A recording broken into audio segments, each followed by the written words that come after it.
Hi friends, this is Caitlin and today I am sharing with you this really fun fall thank you Slimline card with possum stamps. So I started out with the Coffee Besties and the Oopsy Daisy stamp set, and I decided to change things up today. I also brought in the new Chunky Sweater Stencil, which is absolutely gorgeous, and we're going to use that to ink blend on to my card base with aged mahogany and ground espresso ink, and then I'll be adding in some roasted coffee sequin mix at the end for a little pop of sparkle. So to start off my card, I'm beginning with my base layer. And so I have a piece of maroon cardstock cut down to 3.5 by 8.5. That's my normal go-to Slimline measurements. And I'm just doing some tone on tone ink blending, going in with that dark maroon ink and my blending tool. And I'm just doing a light layer, just kind of doing circle motions over that whole thing. I really love the warmth that this gives to the project. And then to ground everything and create a little bit of a border effect, I'm going back in with the dark brown ink just on the edges and then kind of blending and smoothing how that transitions into the center of the card. So you can see I did the left side first. I'm going to line my stencil up, which is really easy with a stencil like this because the pattern, the knit is so big that and like bold, it's really easy to just line that up, shift it over, line it back up, put it on your tape. And then I repeated the process on the right hand side, going in with the red first and then the dark brown. And that is our base layer complete. I'm really loving this stencil because it's so great for fall and winter, and I have some plans for it for Christmas for sure. But for my stamps today, I decided to go in with 2 of the mugs from the Coffee Besties stamp set, as well as that little pile of coffee beans, which I'm going to stamp a couple times. And then I'm going to be mixing in some of the daisies from Oopsie Daisy, but I tried to pick ones that were more of like side angle, so we're gonna make them look more like mums than daisies. I've thought by not having the center portion and really focusing on these sideways ones, it really goes well with that more kind of like fall mum look. So I'm stamping up a bunch of them and I'm going to be coloring them up in a few different colors. So I decided to skip through a couple, but I'm going to show you at least one color combination and one like design of each style, and that way we're not here for forever, but you get a good idea of kind of how I laid out my shading. So I'm starting out with doing a maroon mum that's going to match the same kind of tones that are in that background we created. So I'm going in with the R89 first, and I'm laying my shadows where at the bottom of the petal or any place where one would overlap another. So my middle shade for this combination is R39, and I'm just kind of extending those shadows out. And then to add a little bit of a pop, I'm going in with the R35 and just kind of going over the whole thing to make sure that everything is nice and blended. But with that middle step, you want to make sure that you do leave a good chunk of white space so that you really get that pretty highlight. Then I decided to go back in with my R89, and I'm just drawing a few little sketchy flicks on some of those center petals to really emphasize that inside curve and the depth that would be in the center of that flower. So I'm doing the same kind of shadow placement with my yellows now. My darkest tone for this combination is the YR27. My middle shade is the YR24, and again, just trying to be mindful to make sure that even if it's just a little bit, that I'm leaving enough white space for that highlight for when I go in with my YR21. And I just love this kind of mustardy yellow with that burgundy maroon color. It just screams fall to me. And then I did the same thing going with my darkest shade again, just to add in those flicks at the center. Now for my greens, I wanted to keep them more on kind of an olivey tone versus like a bright, happy summertime green. So I'm going in with some YG90 markers, and I'm shading in the bottom part of my flowers and my leaves with the same colors for all of them. I love doing these kind of coloring cards where you can kind of just stamp the same image over and over. I kind of just look at them like a coloring sheet almost. And there you go. With some YouTube magic, those are now all complete, and it is time to move on to our mugs. So I wanted to use the same color combinations and families throughout the entire card so that everything looked really harmonious together. So I'm going in with that same YR mustardy yellow combination for this taller mug, and I'm being mindful to keep outside of those dots because we're going to make those the red color and just kind of make that really pretty combination. And the red would probably cover up the yellow okay, but I just tried my best to stay out of it so I wouldn't have to worry about kind of going back over and fixing anything if I could just avoid it by being careful. So I like to leave a little bit of a highlight line right on the outside edge on both sides of mugs and things like that, where the curve would kind of have a reflective light on the edge, a little bit of bounce back that really helps to sell the idea that it is a 3D object and not just flat on the paper. So I also added a little bit of fun shading to my dots, almost like maybe this is a hand glazed mug or something a little bit extra fun. So there would be a little bit of texture to those dots and not just, again, that they're printed directly onto the mug flat.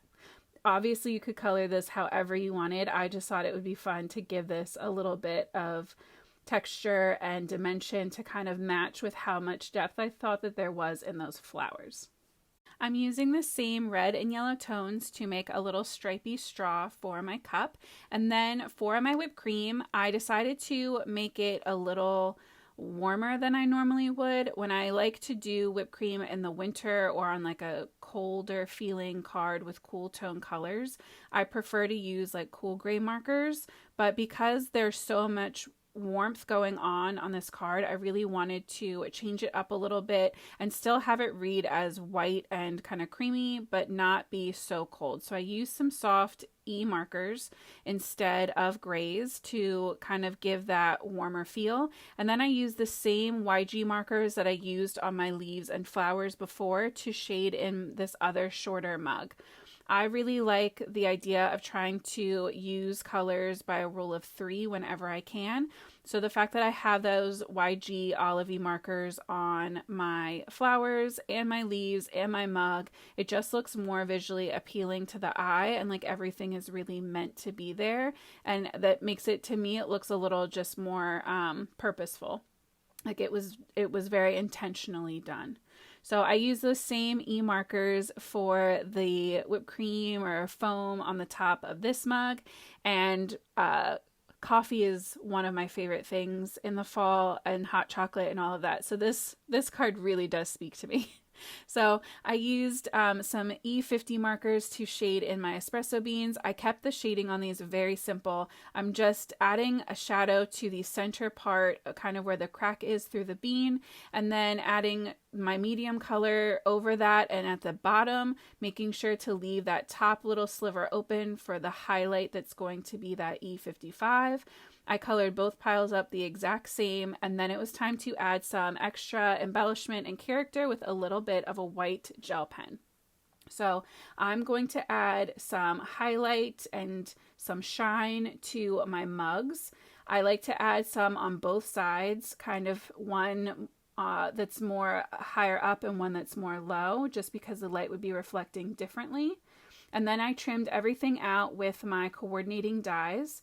I decided that I wanted to matte my panel. So I'm trimming this piece of golden craft cardstock down to be 8.5 by 3.5. And then I'm trimming a little 1/4 inch off of each side of my ink blended panel so that it's going to be 8 by 3. I'm going to layer those two up together and make sure that I like where this is headed. And I decided that I wanted to add my sentiment right in the middle, and I really wanted it to pop. So I'm going to do some heat embossing with white embossing powder to make sure that it really stands out as a star in the middle of this very, very fun scene. I placed my stamp right in the center of my panel. I prepped my cardstock with some anti-static powder, and then I went in with that white embossing powder, and it is so pretty. I love how crisp and bright this turned out against this background, and because I had ink blended my panel before I did my Copic coloring, it had plenty of time to dry, so I didn't have any issues with my powder sticking where it shouldn't be, which is always a concern for me when I do ink blending and then embossing. You want to make sure that you give everything a good chance to dry. So I'm going in with some tape runner to tape this down flat to that larger panel, and that just helped to kind of smooth everything out and make sure that there wasn't too much bowing going on from my paper curling up from the heat. I'm going in with a tape runner to place all of the little flowers and leaves, and then I added foam tape to the back of the mugs and the little espresso beans just to give them some extra dimension. And I just had so much fun kind of going back and forth, playing around with where all of these items were going to go. So I sped through that first one, but I'm going to take this second one a little bit slower. So I have my everything just kind of sitting in place, and I'm going to use that tape runner to add in my bottom layer pieces first, just kind of working my way around, holding my mug where I want it to be, and just kind of adding everything, tucking it underneath, one piece at a time. And then once everything is where I want it to be, then that's when I take off the foam tape off of my little mug, and I'll pop him down and then add a little bit of liquid glue to the area of the beans that's going to overlap the mug, and one tiny little foam square to the edge that's going to go flat to the card. And that way it just has the same dimension across everything, and it sits nice and flat and level. And it just makes everything flow really nicely. So the final step to this, I'm sure if you've seen any of my videos with possum stamps, you know, is going to be to add some embellishment. And I cannot tell you how much I love the roasted coffee sequin mix. It is just gorgeous. It is going to by far be my top used sequin mix of the fall. I'm a sucker for all of the sequin mixes, and the Halloween ones definitely do make me happy, but there's just something about the roasted coffee and the browns and the golds that just speaks to me this time of year, and I think it can add the perfect shine to anything. Also, please forgive me for the light that's shining through my window onto this card. I apologize now for that. Hopefully it's not too distracting, especially because we made it to almost the end of the project before it decided to peep its little head out and say hello. Gotta love the sun. I glued my sequins down into place with some liquid glue, and that was my project complete. I hope that you really enjoyed this card. I hope that you're feeling super inspired to mix and match some stamp sets to make a fall card, and I hope that you have an amazing week. Happy crafting!